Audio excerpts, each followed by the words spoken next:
Welcome back to the news at 10. Going to toss it over now to Linda Kigbe in Abuja for more on the news tonight. Hi, Linda. Hello, Amarachi. Welcome to Abuja. And we begin with the judiciary. The Supreme Court has affirmed an order of interim forfeiture made by the Lagos Division of the Federal High Court in respect of a sum of $8.4 million linked to Mrs. Patience Jonathan, the wife of former President Goodluck Jonathan. The Apex Court, led by Justice Datijo Mohammed, in a unanimous judgment, dismissed the appeal by the former First Lady and directed her to return to the Federal High Court to show cause why the funds should not be permanently forfeited to the federal government. The court also rejected her plea to strike down the provisions of Section 17 of the Advanced Fee Fraud Act and other fraud-related offences Act, which the Federal High Court relied on to issue the interim forfeiture order.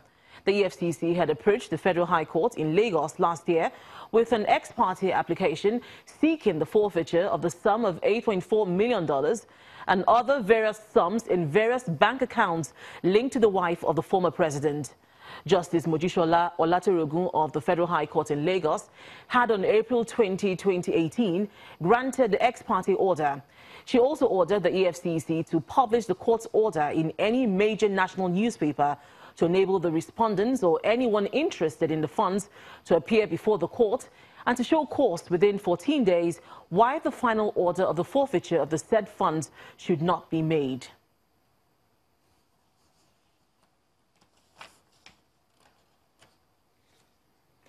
Now, from female celebrities to career women and those in the informal sector, women around the world have been celebrating the International Women's Day.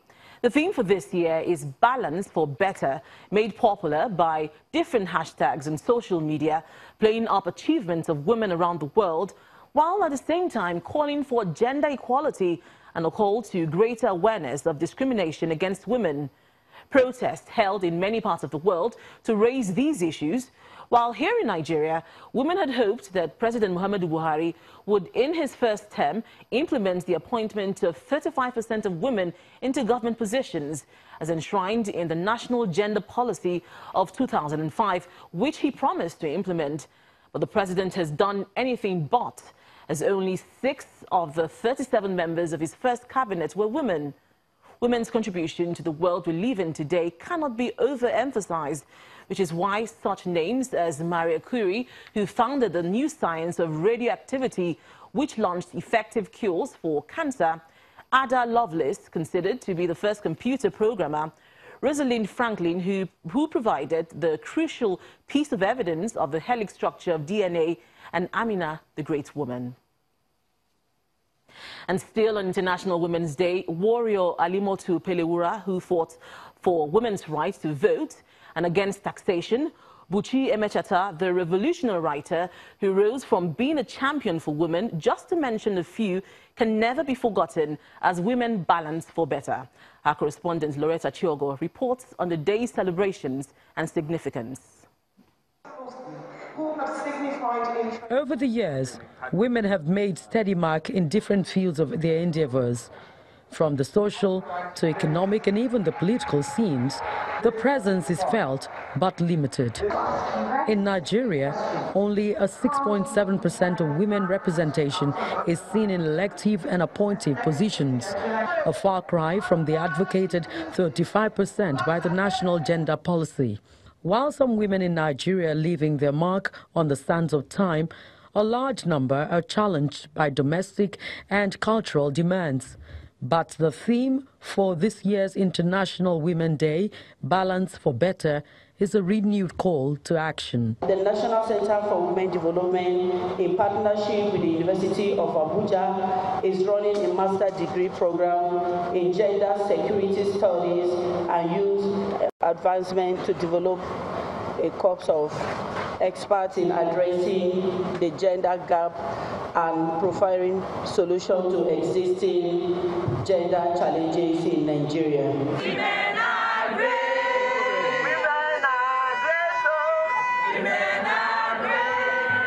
Joke Odumaki, a frontline activist, a mother and a wife, believes the woman has all it takes to rise beyond the limitations. Our women who always use their numerical strength to assert themselves.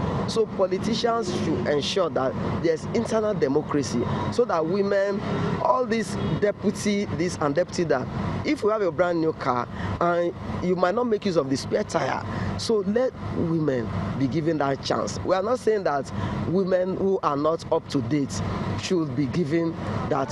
So women deserve that better deal, and that is why this topic is apt. The abduction of schoolgirls in the northern region of the country, domestic violence, rape and other vices are no doubt enemies to the female gender, and the authorities have a lot to do to ensure that women are well protected in order for them to be more involved.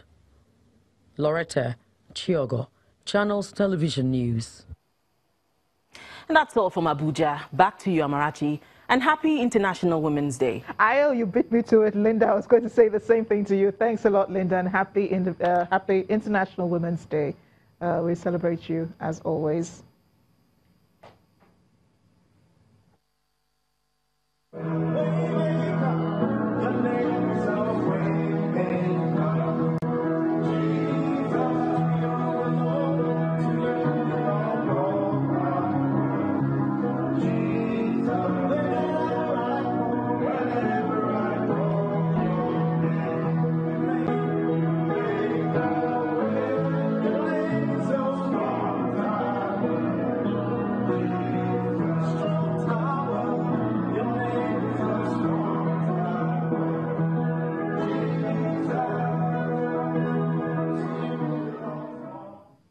For more celebrations now, it's the 62nd birthday of the Vice President, Professor Yemi Osinbajo. We see him there and his lovely wife in celebration with a song of thanksgiving to the accompaniment of a piano.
Also grateful for the Vice President, apart from Nigerians, is his boss, the President, Muhammadu Buhari, who took to his Twitter page to congratulate the man he refers to as, quote, a very dependable deputy with whom I share a very special bond, end of quote. The President also says he's grateful to God for preserving the life of the Vice President, as he wishes him many more years of service to God and the nation.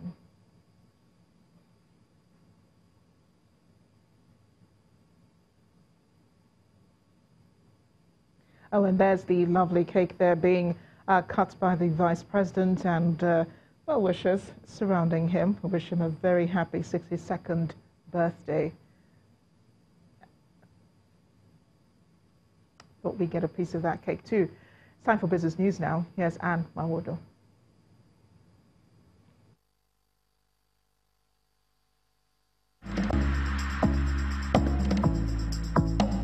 You first. First Bank. I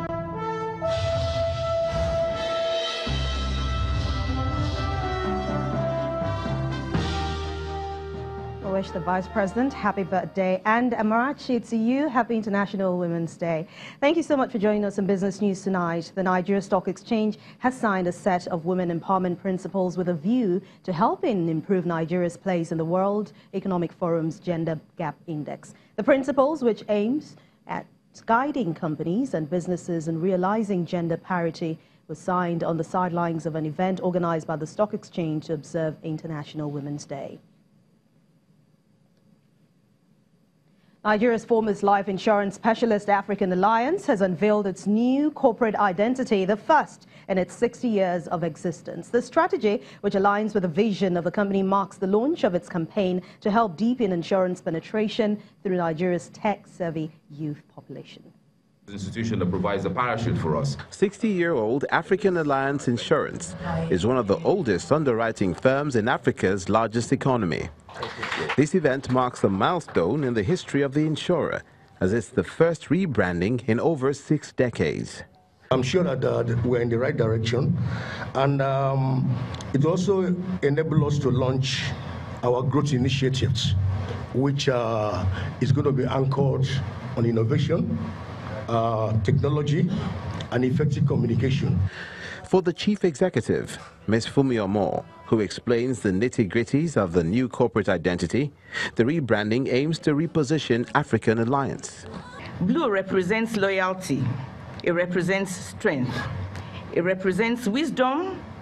Blue represents trust. It also represents technology as well as stability. While our color gray stands for friendship, maturity, imagination, sophistication, security, reliability, and intelligence.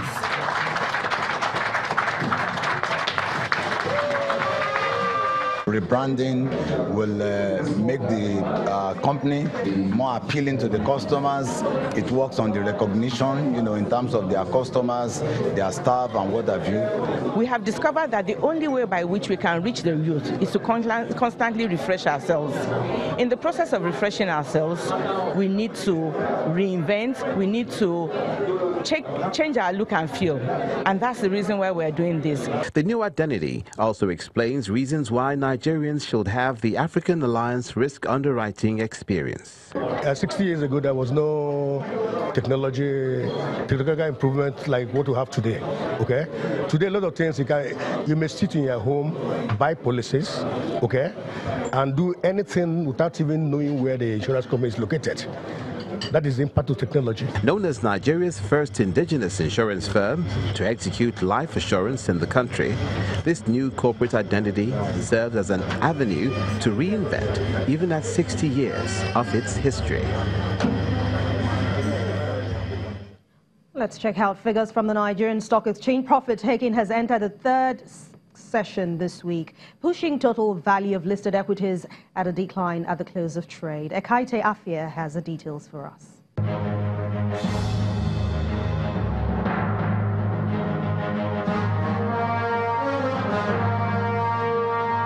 Hello and welcome to the Stock Market Report. The trading week ends today with 3 straight negative sessions that started on Wednesday as a raft of earnings hit Custom Street. On Friday, the composite index of the NSE shed 0.27%, dipping the headline index below the 32,000 level, and the Naira value of all listed securities soft below 12 trillion Naira. On the sectoral chart, 3 out of 5 sectors closed in the red. Declines in the share price of heavyweights like Nigerian breweries and Dangote flour dragged the consumer goods index down nearly 1%, while losses from GT Bank, Sterling, and UBA pulled 0.14% off the banking index. Meanwhile, it was an active trading day as 233 million shares worth 2.27 billion Naira were traded in 3,110 transactions. And these are the most actively traded stocks: Sovereign Trust Insurance, Zenith Bank, and FBN Holdings. And that's the Stock Market Report. I'm Ekaite Afia.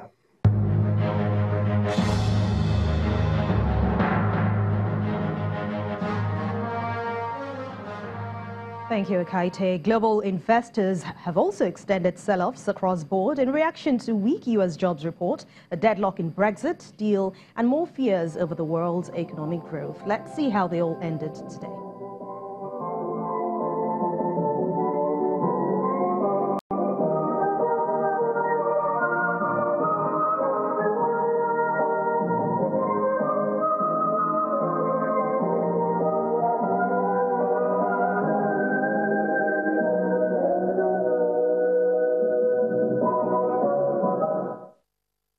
Thanks a lot for watching Business News Tonight. I'm Anne Nwawadu. It's back to you, Amarachi.